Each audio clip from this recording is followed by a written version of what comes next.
Good morning students. आज हम बात करते हैं beta oxidation of fatty acid, जो बहुत इम्पॉर्टेंट टॉपिक है। हमने पढ़ा था कि लिपिड लिपिड के मेटाबॉलिज्म की हम बात कर रहे हैं यहाँ पर। लेकिन लिपिड जो हम हमारी बॉडी में या प्लांट बॉडी में होता है, फिर उसके मेटाबॉलिज्म का सबसे इम्पॉर्टेंट एस्पेक्ट होता है बीटा ऑक्सीडेशन। यानी कि लिपिड का मेन कंपोनेंट होता है लॉन्ग चेन फैटी एसिड। उन फैटी एसिड्स का ब्रेकडाउन किस प्रकार से होता है और वो कैसे एनर्जी प्रोवाइड करते हैं, इस पूरे प्रोसेस को हम कहते हैं beta oxidation of fatty acid.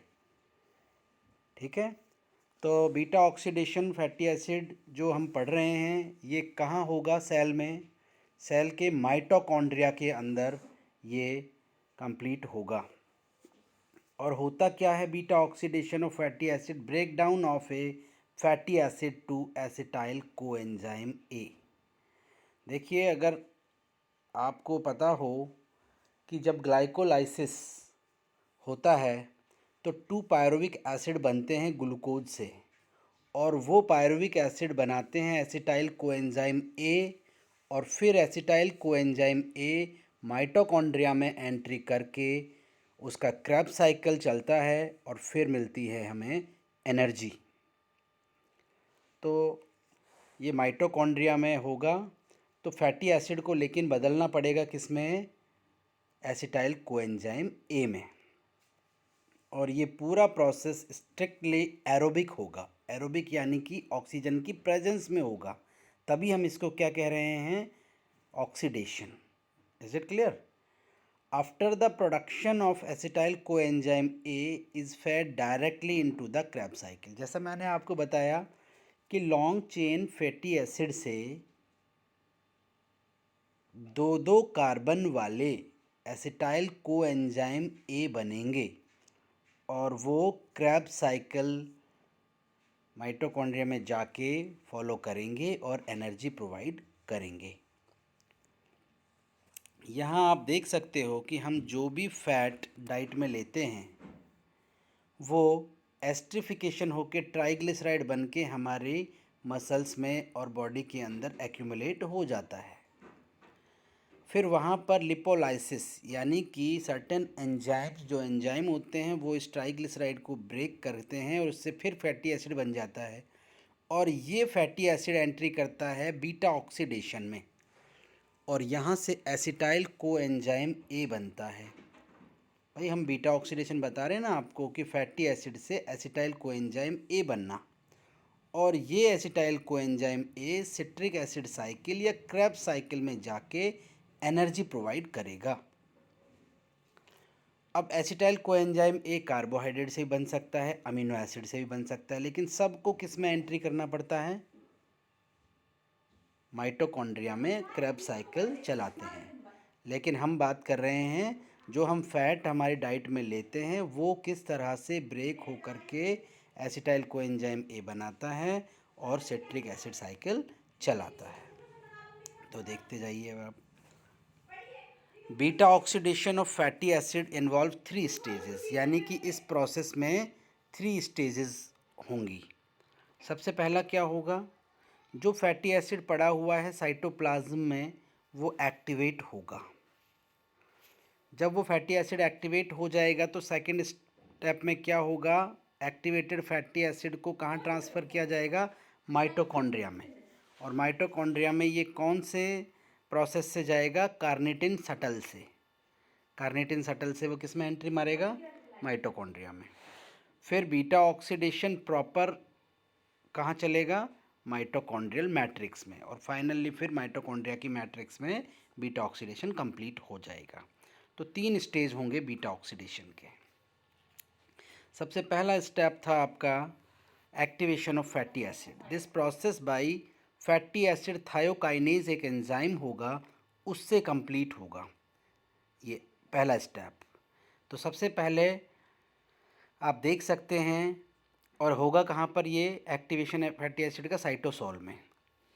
ये थाइनो यहाँ देखिए फैटी एसिड जो साइटोप्लाज्म में पड़ा हुआ है वो रिएक्ट करेगा कोएंजाइम ए से और एटीपी की प्रेजेंस में, ठीक है, एटीपी से, और किस एंजाइम से, थायोकाइनेज से, और क्या बना देगा, fatty acid coenzyme A, AMP adenosine monophosphate और 2 इनऑर्गेनिक फॉस्फेट बन जाएंगे। यानी एटीपी ब्रेक होकर के एनर्जी दे देगा और इसको इसके साथ जोड़ देगा। लेकिन कौन सा एंजाइम ये काम करवाएगा, थायोकाइनेज। तो क्या क्या हमें चाहिए इस काम के लिए, एटीपी चाहिए, कोएंजाइम ए, ये थायो ग्रुप चाहिए और मैग्नीशियम आयन चाहिएगा, और ये बन जाएगा हमारा फैटी एसिड कोएंजाइम ए। अब ये तो साइटोप्लाज्म में है, इसको कहाँ पहुँचाना है, माइटोकॉन्ड्रिया में।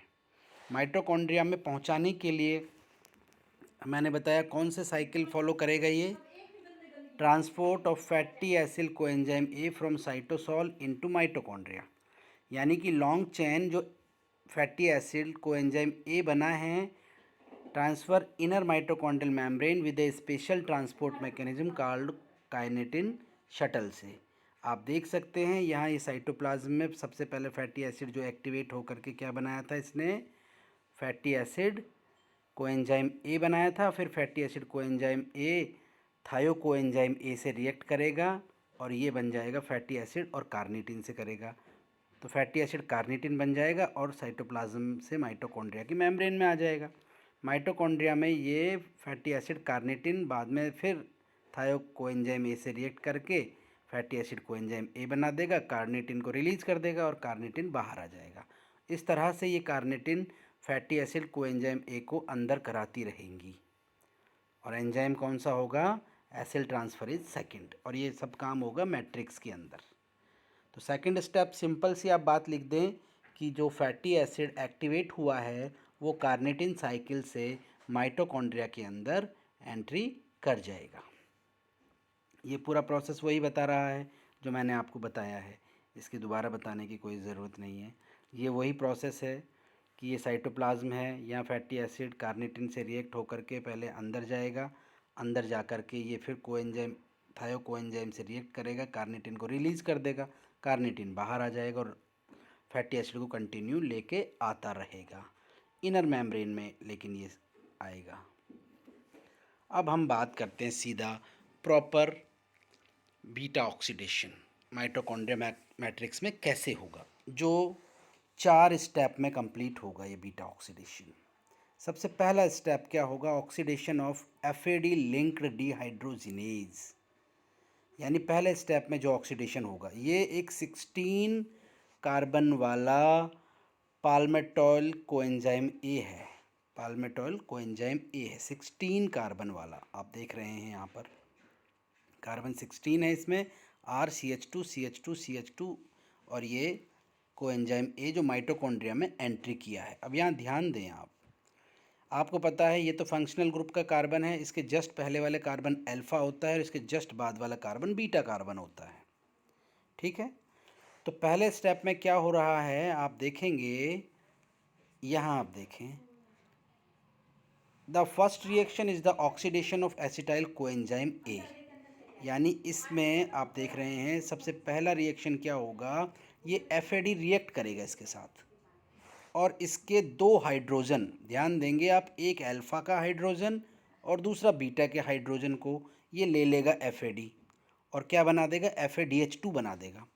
और जब किसी कंपाउंड से हाइड्रोजन रिमूव होता है तो उसको क्या कहते हैं, ऑक्सीडेशन हो गया ना इसका, या ऑक्सीडेशन हो गया। और कौन सा एंजाइम ने किया ये, एसिल कोएंजाइम ए डिहाइड्रोजिनेज ने FADH2 बना दी। जब एक हाइड्रोजन यहाँ से एक हाइड्रोजन यहाँ से रिलीज हुआ तो ये हाइड्रोजन का बॉन्ड से यहाँ डबल बॉन्ड आ जाएगा या नहीं आएगा, यहाँ पर आप देख सकते हैं ये डबल बॉन्ड हो गया, ये आप देख सकते हैं ये डबल बॉन्ड हो गया और ये बन गया अब trans fatty acid enoyl coenzyme ए।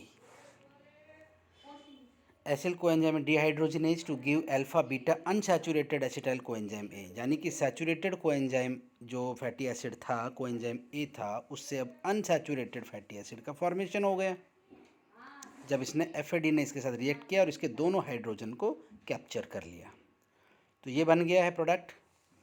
अब second reaction is the hydration. Hydration यानी कि जो हमारा unsaturated trans enoyl coenzyme A बना है ये रिएक्ट कर जाएगा पानी से। अब ध्यान दें आप, ये वाटर से, वाटर में एक H है और एक OH है, तो इसके एक ग्रुप पे यहाँ पे सपोज सी एक H जुड़ गया यहाँ, तो और यहाँ पर OH जोड़ दिया, तो आप देख सकते हैं ये OH जुड़ गया और यहाँ पर ये H जुड़ गया, ये CH2 हो गया CH से, और ये OH हो गया। यानी पानी, भाई यहाँ से एक बॉन्ड टूटा, एक बॉन्ड पर OH जोड़ दिया हमने यहाँ, ये आप देख सकते हो, और एक दूसरे बॉन्ड पे यहाँ H जोड़ दिया, तो बन गया alpha beta hydroxy acetyl coenzyme ए बन गया। अब क्या होगा थर्ड रिएक्शन में, क्या होगा, oxidation of beta hydroxyacyl coenzyme A to produce beta keto acyl coenzyme A, NAD dependent reaction. अब ध्यान दें आप यहाँ पर, इसके साथ किसने रिएक्ट किया, NAD ने। अब ये NAD फिर NADH2 बनाएगा, यानी कि 2 हाइड्रोजन ले लेगा वहाँ से। अब ये 2 हाइड्रोजन कहाँ से लेगा, ये सबसे इंपॉर्टेंट बात है। एक हाइड्रोजन तो OH की ले ली, और एक हाइड्रोजन किसकी ले ली, ये वाली ले ली, तो ये और ये हाइड्रोजन दोनों रिमूव हो करके NAD ने NADH2 बना दिया, और यहाँ पर ये आ गया डबल बॉन्ड। बताइए आप, समझ में आया नहीं आया, ये देख सकते हैं आप। तो अब बन गया बीटा कीटो एसिल ग्रुप। अब fourth reaction is the cleavage of the 2 carbon fragment. जो हमारा मेन ऑब्जेक्टिव था कि 16 कार्बन वाले कंपाउंड को 2-2 कार्बन वाले एसिटाइल कोएंजाइम ए में स्प्लिट करना, bond between alpha beta carbon. अब देखिए यहाँ पर एंजाइम कौन सा, थायोलेज। ये एंजाइम सबसे पहले आप यहाँ देखेंगे, ये हमारा बीटा एसिटाइल कोएंजाइम ए है जो अभी पिछले स्टेप में बना है, और एक ग्रुप है थायो कोएंजाइम ए रिएक्ट कर रहा है, एंजाइम थायोलेज रिएक्ट कर रहा है। और आप यहाँ देख रहे हैं कि ये यहाँ से कट होगा, ये बॉन्ड, ये वाला बॉन्ड कट हुआ, यहाँ पर तो कोएंजाइम ए जोड़ दिया, CO कोएंजाइम SCO, ये H हमने केवल यहाँ से थायो कोएंजाइम ए का H इसके पास आ गया, और ये बन गया CH3, और पूरा का पूरा ग्रुप यहाँ जुड़ गया। तो आप देख सकते हैं 16 कार्बन वाला 14 कार्बन वाले एसिल कोएंजाइम ए में बदल गया, और एक एसिटाइल कोएंजाइम ए बाहर आ गया। Is it clear?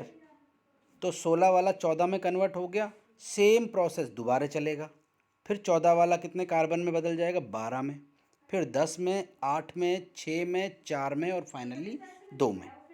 यानी कि सारा का सारा fatty acid acetyl coenzyme A बना बना के ख़त्म हो गया। अब आप पूरे एक बार देख लें आउटलाइन। मैंने आपको बताया था कि सबसे पहले स्टेप में क्या हुआ था, 16 कार्बन वाले पाल्मेटॉइल कोएंजाइम ए FAD से रिएक्ट किया, और इसके दोनों हाइड्रोजन, यानी एक हाइड्रोजन यहाँ से एक हाइड्रोजन यहाँ से ले लिया, और यहाँ डबल बॉन्ड क्रिएट कर दिया, आप देख सकते हैं, और बन गया ट्रांसइनोल कोएंजाइम ए। फिर इसने वाटर से रिएक्ट किया, वाटर से रिएक्ट किया तो ये डबल बॉन्ड टूटा, एक पे तो OH आ गया और एक पे H चला गया इस पानी का, आप देख सकते हैं, एक पे OH आ गया, एक पे H आ गया। फिर NAD ने रिएक्ट किया, और ये दोनों हाइड्रोजनों को खुद ने ले लिया, NADH2 बना दिया, और यहाँ डबल बॉन्ड होकर के कीटो ग्रुप फॉर्म हो गया, देख सकते हैं आप, beta keto acyl coenzyme A. बाद में इसने थायो कोएंजाइम ए से रिएक्ट किया, और ये H है जो इसके पास आ गया, तो CH3 एसिटाइल कोएंजाइम ए बन गया, और दूसरा बन गया आपका 14 कार्बन वाला एसिल कोएंजाइम ए। इस तरह से ये प्रोसेस मैंने कहा बार बार होता रहेगा। पहले 14 कार्बन, फिर 12, 10, 8, 6, 14 से कितने एसिटाइल कोएंजाइम ए बना के बाहर निकाल दिया, आप देख सकते हैं 1, 2, 3, 4, 5, 6, 7। तो एक 16 कार्बन वाले पाल्मेटॉइल फैटी एसिड के बीटा ऑक्सीडेशन से 7 एसिल कोएंजाइम ए बन गए, 7 एसिटाइल कोएंजाइम ए बन गए। तो ये सारे जो एसिटाइल कोएंजाइम ए लीव इन एसिल कोएंजाइम ए मॉलिक्यूल शॉर्टन 2 कार्बन, वही है कि 2-2 कार्बन की फॉर्म में टूट गए। ये molecule is the substrate for the next round oxidation starting acetyl coenzyme A dehydrogenase. Repetition हो रहा है, कंटिन्यू रिपीट होगा, और फाइनली 2 कार्बन वाले एसिटाइल कोएंजाइम ए में ब्रेक हो जाएगा। अब आप कहेंगे कि सर ये एसिटाइल कोएंजाइम ए लगातार बनते रहने से फ़ायदा क्या हुआ? अब आपको पता है कि क्रेब्स साइकिल किससे स्टार्ट होता है, एसिटाइल कोएंजाइम ए से, और एक क्रेब्स साइकिल से कितने एटीपी प्रोड्यूस होते हैं। देखिए, beta oxidation of palmitic acid will release, repeat, 7 cycle और 8 मॉलिक्यूल किसके बनते हैं? एसिटाइल कोएंजाइम ए के। और आपने देखा एफ बना और एक एन बना। तो कितनी बार 7 साइकिल चलेंगे तो 7 बार एफ बनेगा और एक एफ से या FADH2 से 2 ATP मिलते हैं। तो 7 बार बनेगा तो कितने ATP हो गए बताइए? 7 दूनी 14 हो गए, यहाँ पर 14 ATP हो गए। और एक NADH2 से 3 ATP मिलते हैं और वो भी कितने हुए? 7 बार हुए। तो ये कितना हो गया? 7 या 21, 21 और 14 35 ATP। यानी कि 7 साइकिल से हमें कितना मिला? 35 ATP मिला। और आप जानते हैं क्या? ईच एसिटाइल कोएंजाइम ए कहाँ गया? क्रैब साइकिल में। क्रैब साइकिल चलाया और एक साइकिल से कितने ATP बनते हैं? 12। तो 8 एसिटाइल कोएंजाइम ए से कितने बन गए? 96 ATP। Is it clear? फिर आप देखेंगे 2 ATP कहाँ यूज हुए? फैटी एसिड को हमने एक्टिवेट किया था तो ATP यूज़ कराए थे, ATP से रिएक्ट करके AMP बना था। तो 2 ATP यूज हुए उसके अंदर। तो कितनी एनर्जी टोटल मिली हमें एक फैटी एसिड से? 35 वो, 96 ये और 2 खर्च हो गई। तो टोटल 129 ATP हमें मिला है किससे? एक फैटी एसिड के ऑक्सीडेशन से। तो आप देख सकते हैं कितनी ज़्यादा एनर्जी हमें फैट का एक मॉलिक्यूल प्रोवाइड करा रहा है। Is it clear? लेकिन इसने आपको यहाँ दिया है 12 ATP। हाँ सही है, एक क्रैब साइकिल से 12, 96, तो 129 ATP का हमें फ़ायदा हो जाएगा। तो ये था पूरा बीटा ऑक्सीडेशन का प्रोसेस और उससे कितनी एनर्जी हमें मिली वो सारा हमने यहाँ देखा है। तो इसे आप पढ़िएगा, कोई डाउट हो तो फिर आप पूछिएगा। आज के लिए इतना ही काफ़ी है। Thank you.